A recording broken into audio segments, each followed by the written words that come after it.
تو اللہ ذمہ لے رہا ہے، اللہ فرماتے کہ میں ذمہ لیتا ہوں اس شخص کا کہ میں اس کو جنت میں داخل کروں گا، اور جو پابندی کے ساتھ نماز نہیں پڑھتا اس کی مجھ پر کوئی ذمہ نہیں، چاہے میں اسے جنت میں ڈالوں یا دوزخ میں۔ بسم اللہ الرحمن الرحیم، اللہم صلی علی محمد النبی الامی وعلی آلہ وسلم تسلیما کثیرا۔ السلام علیکم ورحمۃ اللہ وبرکاتہ۔ میرے پیارے بھائی اور بہنوں، آج میں آپ کو قضا نماز کے بارے میں بتاؤں گا کہ جب ہم سے نماز قضا ہو جائے اور پھر ہم اسے بعد میں قضا پڑھ لیں تو اس پر اللہ جل شانہ عذاب دے گا یا نہیں۔ تو اس کے بارے میں رسول اللہ صلی اللہ علیہ وآلہ وسلم کی ایک حدیث مبارکہ ہے، جس کا مفہوم رسول اللہ صلی اللہ علیہ وآلہ وسلم فرماتے ہیں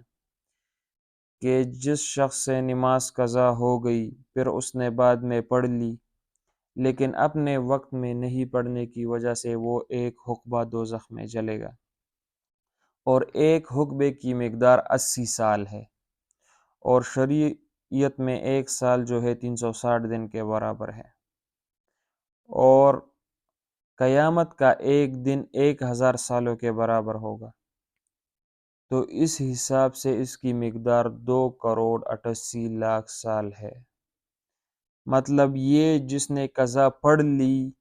جس کی ایک نماز قضا ہو گئی پھر بعد میں قضا پڑھ بھی لی، تو یہ اس ایک نماز قضا پڑھ بھی لی لیکن اپنے وقت میں نہیں پڑھنے کی وجہ سے 2,88,00,000 سال جہنم میں جلے گا۔ ابھی ہم خود سوچ لیں کہ کتنی نمازیں جو ہے ہم دن میں قضا کرتے ہیں، کتنی نمازیں جو ہے ہم نہیں پڑھتے،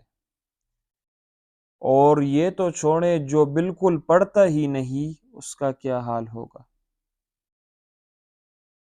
یہ تو وہ اس شخص کے بارے میں ہے جو بالکل جو ہے جو پڑھ لیتا، جو نہیں پڑھتا اپنے ٹائم پہ اور پھر قضا پڑھ لیتا ہے، تو اس کو 2,88,00,000 سال جو ہے سزا ملے گی ایک نماز پر۔ جو بالکل پڑھتا ہی نہیں تو اس کا کیا حال ہوگا۔ اللہ جل شانہ جو ہے محشر کے دن سب سے پہلا حساب کتاب یہی نماز کا ہوگا، نماز کا کرے گا اللہ جل شانہ۔ جس کی نماز صحیح نکلی اس کے باقی اعمال بھی صحیح نکلیں گے، جس کی نماز جو ہے صحیح نہیں نکلی اس کے باقی اعمال بھی صحیح نہیں نکلیں گے۔ اور ہماری نماز اللہ معاف کرے، ہمارا جو ہے ہم تو نماز پڑھ لیتے ہیں لیکن کس طرح پڑھتے ہیں؟ جلدی جلدی سے، نہ رکوع نہ سجدہ صحیح ہوتا ہے، نہ رکوع صحیح ہوتی ہے، کچھ جو ہے ہمارا صحیح نہیں ہوتا۔ اور حضور صلی اللہ علیہ وسلم نے اس کے بارے میں حدیث مبارکہ ہے، فرماتے ہیں رسول اللہ صلی اللہ علیہ وسلم، اس کا مفہوم ہے کہ نماز میں چوری جو ہے نہ کیا کرو۔ تو صحابہ نے عرض کیا یا رسول اللہ علیہ وسلم، نماز میں کیسے چوری؟ تو رسول اللہ صلی اللہ علیہ وسلم نے فرمایا کہ جو رکوع سجدہ جو ہے صحیح طریقے سے نہیں کرتا، یہ نماز کی چوری ہے۔ ابھی ہم خود سوچ لیں کہ ہم نماز پڑھتے نہیں، جب پڑھتے ہیں تو اتنی تیزی سے پڑھتے ہیں کہ نماز جو ہے اور ذہن میں ہمارا کیا کوئی کام ہوتا ہے وہ چل رہا ہوتا ہے، یا اگر ہمارا کوئی کام ہوتا بھی نہیں ہمارا جو ہے نماز کی طرف دھیان ہوتا ہی نہیں کہ رب جو ہے ہمارے سامنے ہے، ہم اس سے باتیں کر رہے ہیں لیکن ہمارا ذہن جو ہے کسی کاموں میں یا پتہ نہیں کہاں کہاں ہوتا ہے، نماز میں ہمارا ذہن نہیں ہوتا۔ تو آپ خود سوچیں، پھر انسان کہتا ہے کہ میری دعا قبول نہیں ہوتی، تو دعا کس طرح قبول ہوگی کہ تمہاری توجہ پہلے نماز پڑھتے ہی نہیں، جب پڑھ لیتے ہو تو اس وقت بھی ذہن کہیں اور ہوتا ہے،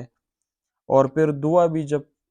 پڑھتے ہیں، دعا کرتے ہیں تو دعا جب کرتے ہیں تو اس طرح، کبھی ہاتھ اس طرح، کبھی اس طرح، کبھی اس طرح، کبھی اس طرح، یہ کیا؟ دھیان کہیں اور ہوتا ہے اور مانگ رہے ہیں اللہ سے۔ اللہ کے سامنے جب دعا مانگا کرو تو اس طرح کرو کہ اللہ میرے سامنے بھی کھڑے ہیں اور میں اللہ سے مانگ رہا ہوں اور اللہ میری باتیں سن رہا ہے، اور رو رو کے گڑ گڑا کے جس طرح بچہ جو ہے روتا ہے اور اس وقت تک روتا ہے جب وہ اس کی جو خواہش ہوتی ہے وہ ماں پوری کر دیتی ہے۔ جب تک اللہ آپ کی خواہش پوری نہ کرے، اللہ سے مانگے مانگے، روئے روئے روئے، دیکھے پھر کس طرح دعا قبول ہوتی ہے۔ صحابہ کرام رضی اللہ عنہ اجمعین نے جو ہے اس نماز پر اللہ سے جو ہے اپنی جو ہے دنیا کی جتنی ضروریات ہے وہ پوری کی ہے۔ وہی اللہ ہے، وہی نماز ہے، صرف ہماری نماز میں جو ہے کمی آ گئی ہے، ہماری ایمان و یقین میں کمی آ گئی ہے، اس وجہ سے ہماری جو ہے نماز صحیح نہیں ہے، تو دعا کیسے قبول ہوگی؟ تو ہمیں چاہیے کہ ہم اپنی نماز کو ٹھیک کریں اور توجہ کے ساتھ، خشوع و خضوع کے ساتھ نماز پڑھیں، اللہ سے مانگے، پھر دیکھیں کیا ہوتا ہے۔ اللہ پھر دنیا اور آخرت دونوں میں خوشحالی دے گا، دنیا مسخر کر دے گا، اور آخرت میں آپ کے لیے جنت جو ہے وہ ٹھکانہ ہوگا۔ تو نماز جو ہے کسی بھی حال میں نہ چھوڑیں، کیونکہ اس پر اللہ کے بہت بہت بڑے بڑے وعدے ہیں۔ ایک حدیث میں آتا ہے، حدیث قدسی ہے، جس کا مفہوم ہے اللہ جل شانہ فرماتے ہیں کہ جو شخص نماز پابندی کے ساتھ پڑھتا ہے تو میں اپنے ساتھ جو ہے وعدہ کرتا ہوں کہ میں اس کو جو ہے جنت میں داخل کروں گا، اور جو شخص نماز کی پابندی نہیں کرتا تو اس کی مجھ پر کوئی ذمہ داری نہیں کہ میں اس کو جنت میں داخل کروں یا نہ کروں۔ تو اللہ ذمہ لے رہا ہے، اللہ فرماتے ہے کہ میں ذمہ لیتا ہوں اس شخص کا کہ میں اس کو جنت میں داخل کروں گا، اور جو پابندی کے ساتھ نماز نہیں پڑھتا اس کی مجھ پر کوئی ذمہ نہیں، چاہے میں اسے جنت میں ڈالوں یا دوزخ میں۔ ابھی آپ خود سوچے کہ اللہ ذمہ لے رہا ہے، اللہ جل شانہ، جب کوئی وزیر اعظم یا کوئی صدر ہمارا ذمہ لے لے کہ میں آپ کو نوکری دے دوں گا، ہم اطمینان سے بیٹھ جاتے ہیں، لیکن اس میں اللہ جل شانہ جو بادشاہوں کا بادشاہ ہے وہ ہمارا ذمہ لے رہا ہے کہ میں جو ہے آپ کو جنت میں اپنے ذمے سے داخل کروں گا، اور ہم نماز نہیں پڑھتے۔ اسی نماز پر اللہ جل شانہ دنیا اور آخرت کی کامیابی کے وعدے کرتا ہے، لیکن ہم جو ہے نماز نہیں پڑھتے۔ تو انشاءاللہ آج سے نیت کریں کہ ہم انشاءاللہ باجماعت 5 وقت کی نماز پڑھیں گے